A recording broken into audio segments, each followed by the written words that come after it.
Hello viewers, আসসালামু আলাইকুম। কেমন আছেন সবাই? আশা করি সবাই ভালো আছেন। সো ভিউয়ার্স, নতুন একটা ভিডিও নিয়ে হাজির হয়ে গেলাম। বেসিক্যালি এই ভিডিওটা আমি বয়া বাই M1 মাইক্রোফোন নিয়ে কিছু কথা বলবো, তার জন্য এই ভিডিওটা।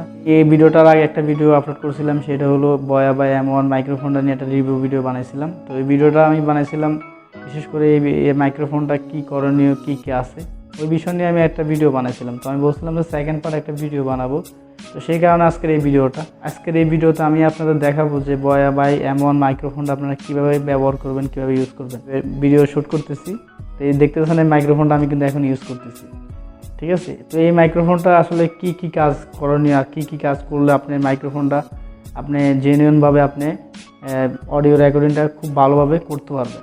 তো তার জন্য অবশ্যই এই ভিডিওটা আপনারা দেখতে হবে। তো ভিডিওটা শুরু করার আগে একটা কথা না বললেন, আপনি যদি আমার চ্যানেলে নতুন এসে থাকেন অবশ্যই চ্যানেলটাকে সাবস্ক্রাইব করবেন আর পাশে থাকা বেল আইকনটি অন করে দিবেন, যাতে পরবর্তী ভিডিও আপলোড করার সাথে সাথে আপনারা পেয়ে যান।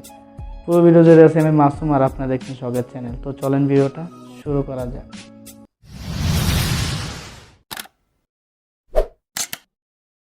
তো ভিউয়ার্স, ফার্স্ট অফ অল আপনারা যে বিষয়টা নিয়ে আমি কথা বলবো সেটা হলো আপনারা যে মাইক্রোফোনটা দেখতে পারতেছেন বর্তমান আমি যে এখন যে ভিডিওটা রেকর্ডিং করতেছি এই মাইক্রোফোনটা দিয়ে আমি এই ফার্স্ট এখন ভিডিও রেকর্ডিং করতেছি। এর আগে আমি এই মাইক্রোফোনটা দিয়ে কোনো ভিডিও রেকর্ডিং করি নাই।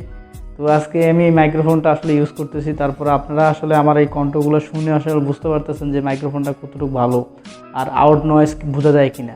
কারণ এই আউট নয়েজ বোঝা যাবে তখন যখন আপনি একটা জায়গার ভিতরে অনেক আউট নয়েজ থাকবে, তখন এটা ক্যাপচার করতে পারবে না।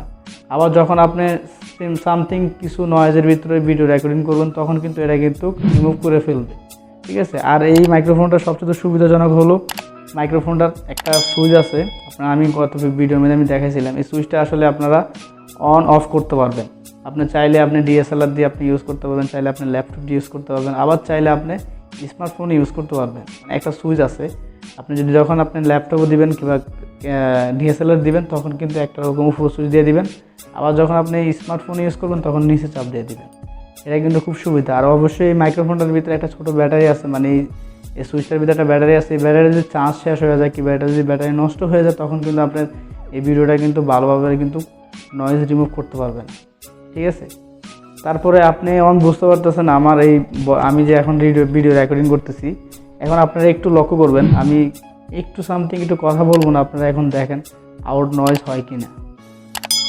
তো ভিউয়ার্স, আপনি এখন শুনতে পারছেন যে আসলে কিছুটা হলো আউট নয়েজ আসছিল। এখন কিন্তু আমি কথা বলতেছি, এখন কিন্তু আউট নয়েজ নাই। তো আশা করি আপনারা বুঝতে পারছেন। তো ভিউয়ার্স, এই বিষয় নিয়ে আশা করি এই ভিডিওটা আপনাদের ভালো লাগছে। এই ভিডিও যদি আপনাদের ভালো লেগে থাকে অবশ্যই একটা লাইক দিবেন আর কমেন্ট বক্সে কমেন্ট করে আপনার মতামত জানাতে পারেন ভিডিওটা কেমন হয়েছে। এরকম ধরনের ভিডিও পেতে অবশ্যই আমার চ্যানেলটাকে সাবস্ক্রাইব করবেন। ভিডিওর নিচে আমার সোশ্যাল মিডিয়ার লিঙ্ক দেওয়া থাকবে, চাইলে আপনারা ফলো করতে পারেন অথবা জয়েন হতে পারেন। তো আজকের মতো এতটুকু, দেখাবো কোনো নতুন ভিডিওতে। সে পর্যন্ত ভালো থাকবেন, সুস্থ থাকবেন, আপনি ভালো থাকবেন, আপনার আশেপাশে মানুষদেরকে ভালো রাখবেন। আল্লাহ হাফেজ। আমি বলছিলাম যে সেকেন্ড পার্টে আমি একটা কিছু ভিডিওটা এই বেসিক্যালি হ্যালো ভিউয়ার্স, তো আজকে আমি এই ভিডিওতে ফোনটা দিয়ে আপনি ভিডিও এডিটিং করতে পারেন খুব চমৎকারভাবে।